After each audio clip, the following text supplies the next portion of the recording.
Alloyromancy, an ancient divinatory practice which utilizes flour. Sentences were written on pieces of paper, each of which was rolled up in a little ball of flour. The balls of flour were thoroughly mixed up 9 times and then divided amongst the curious who anxiously waited to learn their fate. The custom lingered in remote areas into the 19th century. Apollo, who supposedly presided over this divination form, was surnamed Alloyromantis.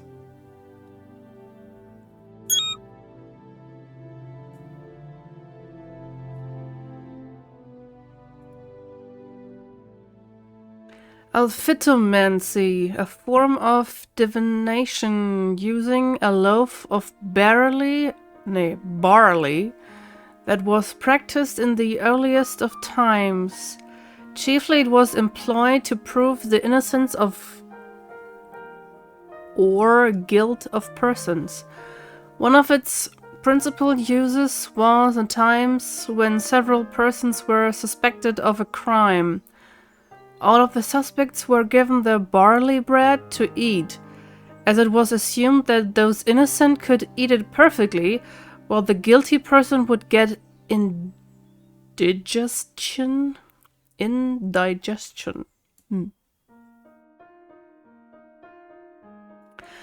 This practice gave rise to a popular oath.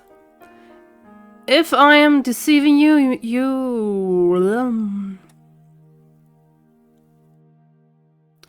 This practice gave rise to a popular oath. If I am deceiving you, may this piece of bread choke me. Eventually, the practice became so prominent that it was not just reserved for people suspected of crimes.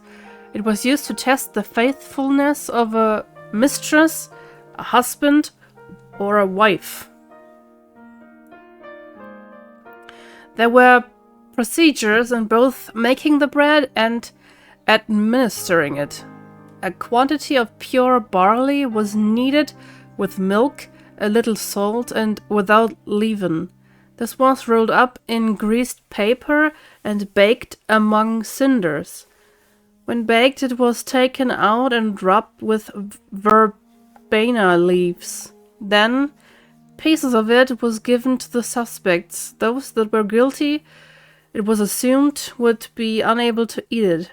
In ancients, another form of alphitomancy was practiced. In a sacred wood of Lavinium near Rome, priests kept a serpent, or some say a dragon. On certain days of the year, young women would enter the woods carrying cakes made of barley and honey. It was said that the devil led the women into the woods. Supposedly the serpent ate the cakes of the innocent women, but refused the cakes of the others.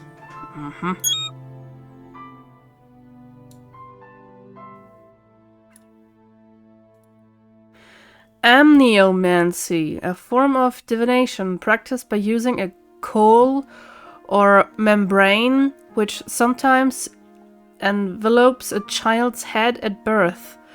From inspecting the coal, wise women would foretell the future of the baby. If its color is red, then happy days or good fortune were ahead of the child, for the child. But if it is lead colored, then misfortune led in the child's path.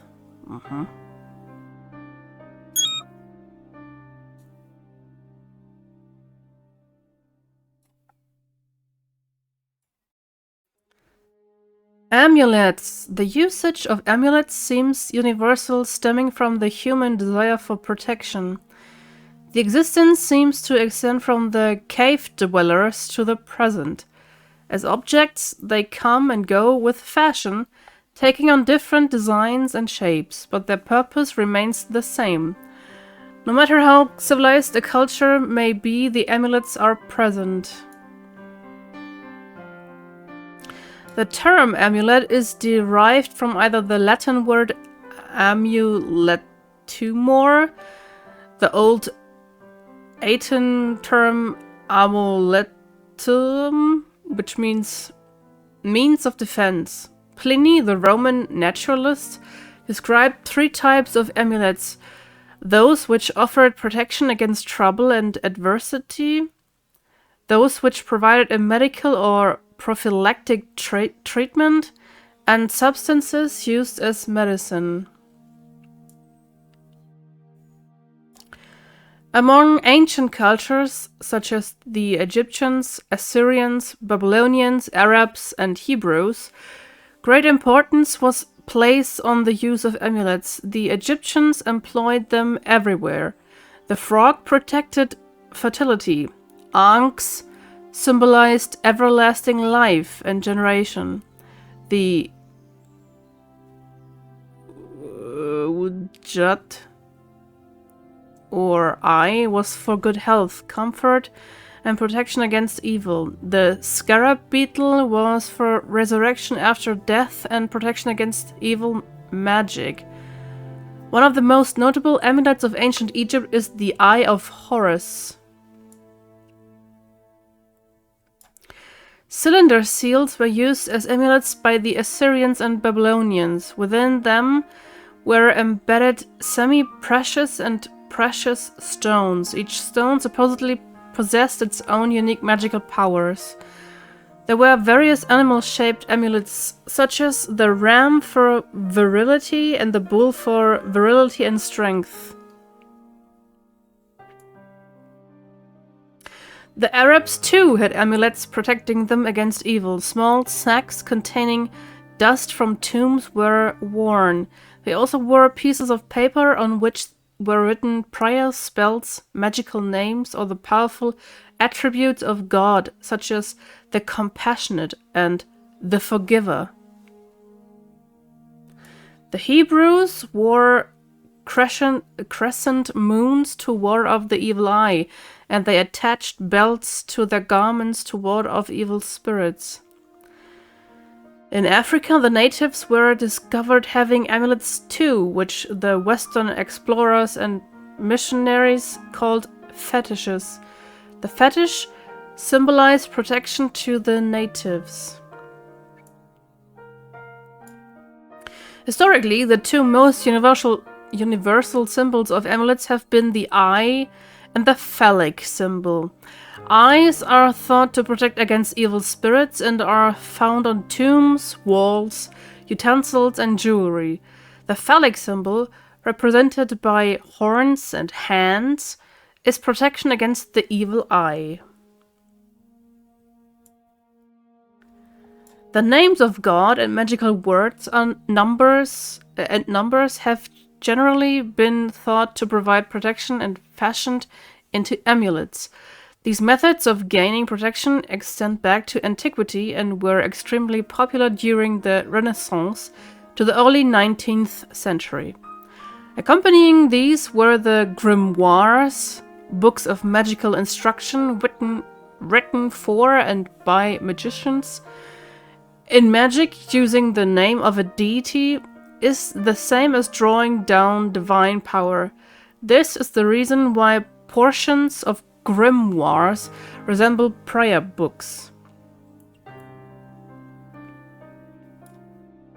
The Tetragrammaton,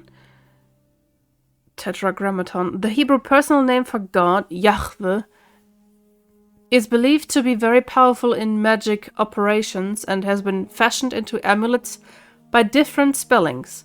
It is believed to help magicians in conjuring up demons and give him protections from negative spirits. The Sator square has also been fashioned into amulets.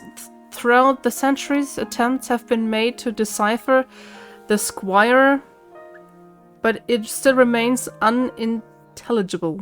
It was discovered on walls and vassals of ancient Rome.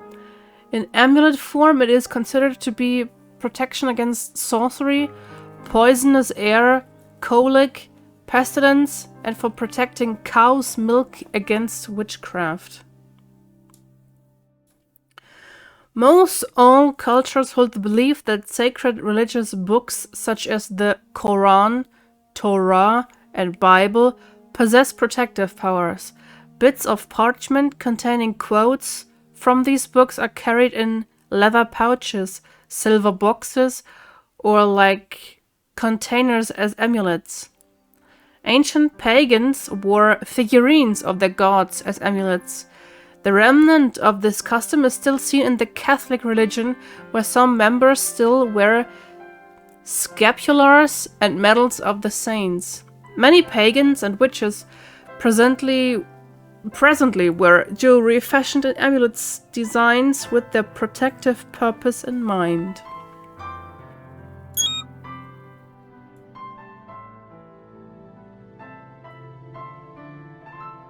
Ankh. The Egyptian symbol of life, the universe, and immortality is the Tau, or looped cross, called the Ankh, which means both life and hand mirror. It is symbolic of regeneration. As an amulet, it protects against bad luck, and as a talisman, it indicates good fortune. Also, it represents the union between the male principle, the staff, and the female principle, the closed loop. In ancient Egypt, the House of Life was a building or group of buildings housing the temple library, the repository of all magical lore that was available to magicians, priests, and laymen. In Egyptian art, the Ankh is shown as a scepter that was carried in the right hand of deities who would apply it to the nostrils of the dead to bring them back to life. Ankh amulets were composed of faience, semi-precious and precious stones, wax, metal, and wood. Tutankhamun had a hand mirror fashioned in the shape of an ankh. When the Egyptians were converted to Christianity in the 1st century AD, they used both the Ankh and the Christian cross as their symbols of belief. Presently, the Ankh is worn as jewelry by many neo-pagans, witches, and occultists.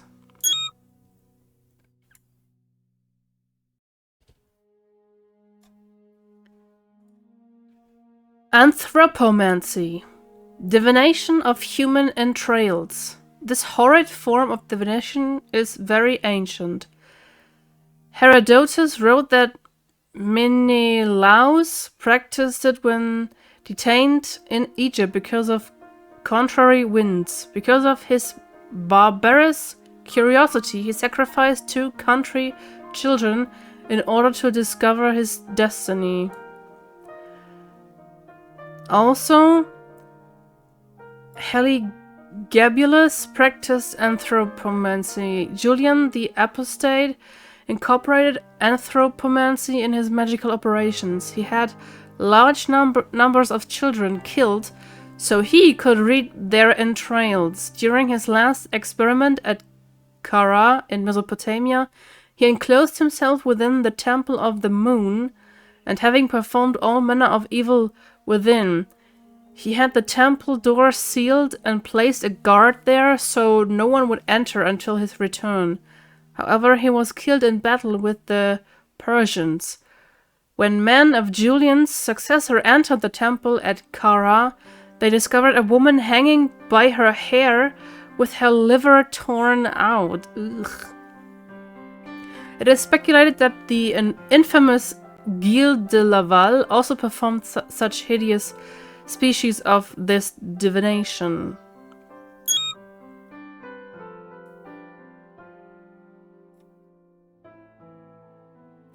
Apantomancy.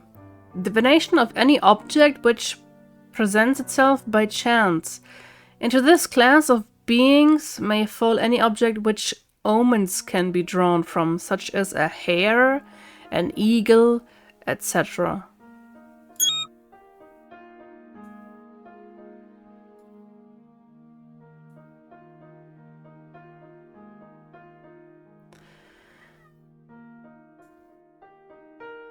Arithmancy. Divination by number, sometimes wrongly called arithmomancy.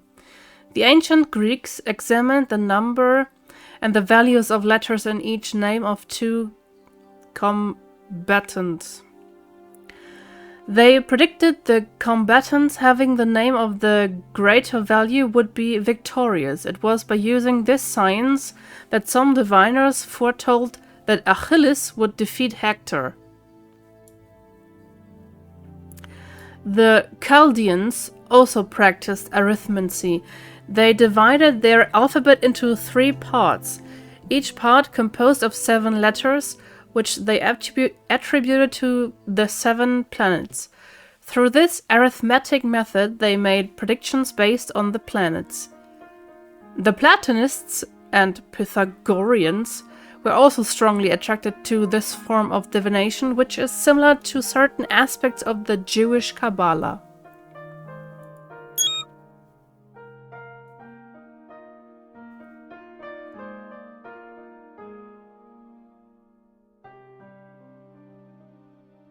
Ashagalomancy, a system of divination of casting small bones, each associated with particular interpretation.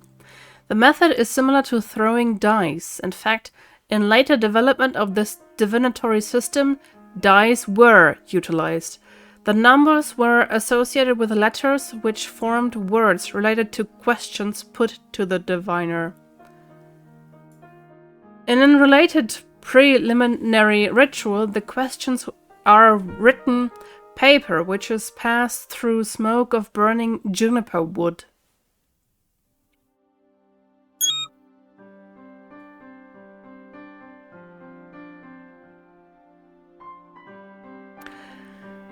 Aspedomancy, a little-known form of divination practiced in the Indies. It was first described by the 17th century writer Pierre de l'Ancre. The diviner or sorcerer draws a circle in which he positions himself on a buckler, a shield, where he recites certain conjurations. He enters a trance and then falls into ecstasy. When he comes out, he can tell his clients things which they want to know or which the devil revealed to him.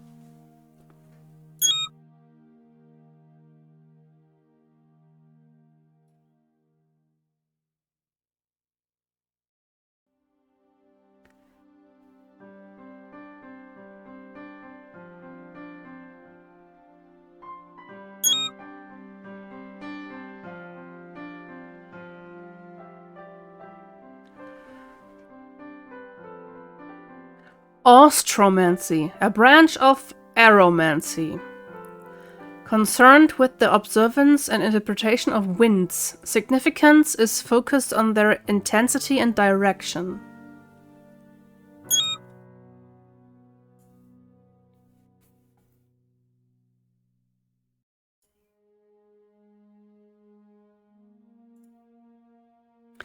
Automensia, an unusual form of divination practiced by the Italian psychic Maria Rosa Donati Evstigniew.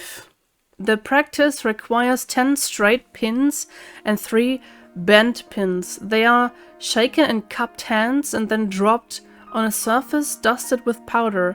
The procedure seemed to involve some sort of psychic faculty which is related to divinatory forms such as geomancy and reading tea leaves.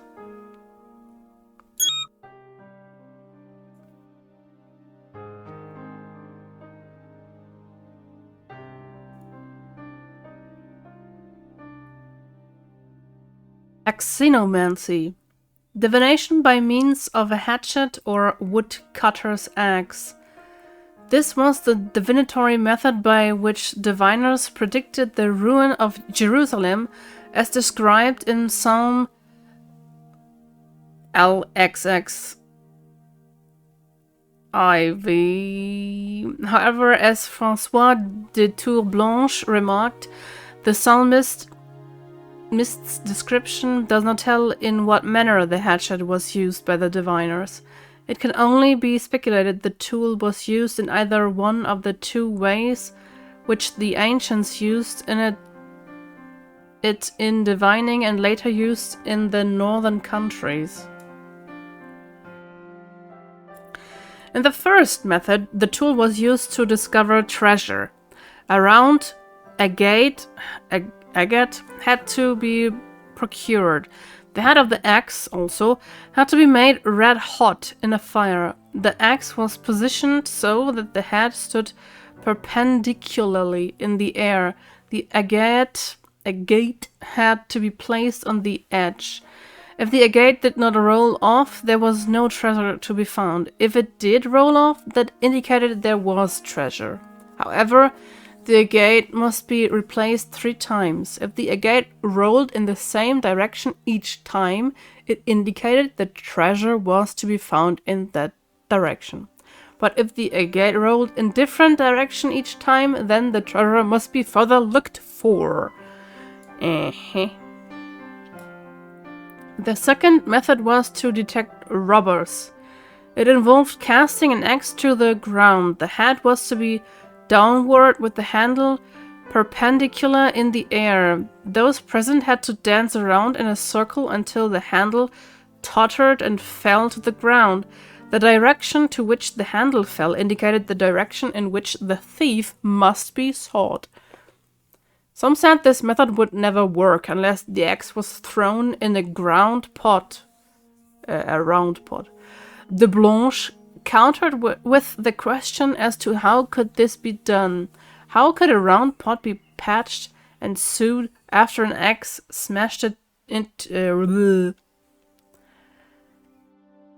How could a round pot be patched and sewed after an axe smashed it to pieces?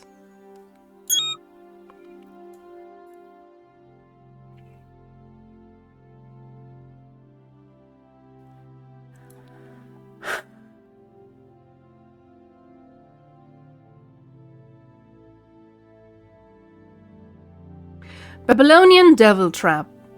A terracotta bowl that was inscribed with charms and magical texts, used by the ancient Hebrews and parts of Babylonia. The bowl was to drive away evil. The inverted bowls were buried under the 4 corners of the foundations of houses and buildings.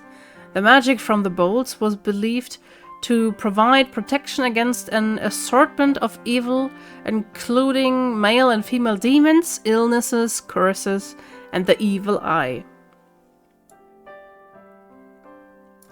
The Babylonian devil traps were in usage between the 3rd and 1st centuries BC to the 6th century AD. They were considered a pagan custom and were technically prohibited by the Hebrew religion, which proscribes magic in general. Perhaps to circumvent this religious law, the bowls were inscribed with inscriptions invoking the help of God or quotes from Hebrew scriptures. One bowl from the 3rd century BC proclaims a bill of divorce from the devil and all of his night monsters, commanding them to leave the community.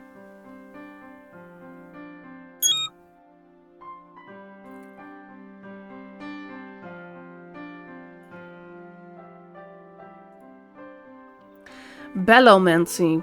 Divinatory method using arrows, which dates back to Chaldee. It was practiced by the Greeks and later by the Arabians, although its use was forbidden in the Quran. One popular method was to throw a certain number of arrows into the air. The incline of the arrow as it fell indicated the course which was to be taken by the inquirer. Divination by arrows is related to rhabdomancy.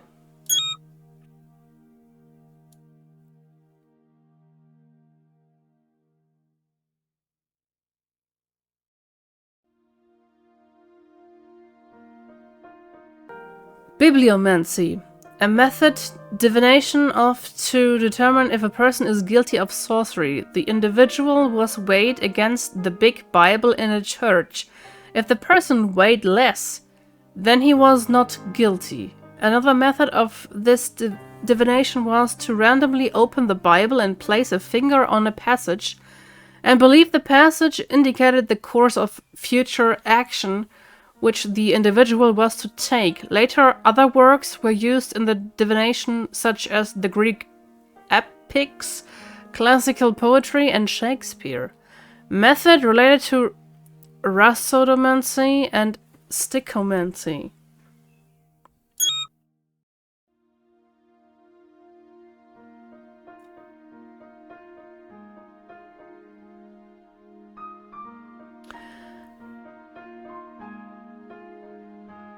The Fast of Black Hen. In Hungary and adjacent countries, it was believed that if a person was robbed and wanted to discover the thief, he must take a black hen and fast for 9 Fridays. The thief would either return what was stolen or die. This was called taking up the black fast against anyone. Much lore about black hens is to be found in the works of Angelo de Gubernatis. Angelo de Gubernatis.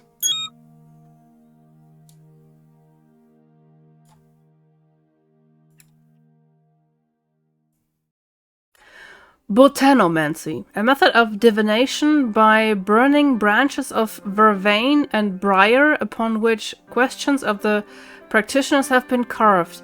The fire and smoke indicate the course of future action to be pursued. A variant method is the scattering of vervain and heather leaves in a high wind to get indications of future actions to be taken. These methods are related to Halomancy.